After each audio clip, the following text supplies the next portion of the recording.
قبرستان کے ساتھ ایک جگہ تھی جو بطور جنازگاہ استعمال ہوتی تھی، تو وہاں لوگوں نے نماز پنجگانہ شروع کر دی اور جمعہ بھی شروع کرنا چاہتے ہیں، تو کیا ایسا کرنا جائز ہے؟ تو جائز ہے۔ وہاں جنازہ تو کبھی کبھار پڑھا جاتا ہے، اور اگر وہاں پنجگانہ نماز بھی شروع کر دی جائے تو جنازہ پڑھنا پھر بھی موقوف نہیں ہو سکتا، جس کا طریقہ ہے کہ جنازہ مسجد سے باہر رکھا جائے، ایک جگہ جنازے کے لیے چھوڑ دی جائے کہ جہاں جنازہ رکھا جائے گا، اور نمازی حضرات مسجد میں ہوں تو جنازہ ہو جاتا ہے۔ اور یہاں ہمارے یو کے اندر تو تمام بڑی بڑی مساجد کے اندر جنازے ہوتے ہیں، مسجد میں ہی جنازے پڑھے جاتے ہیں۔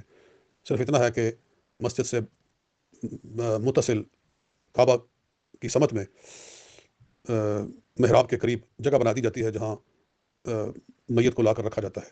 اور مدینہ طیبہ میں آپ نے دیکھا ہے، مسجد نبوی کے اندر بھی ایسا ہی ہے کہ ایک جگہ بنی ہوئی ہے فرنٹ لائن کے سامنے، وہاں میت لا کر رکھی جاتی ہے اور جنازہ پڑھا جاتا ہے۔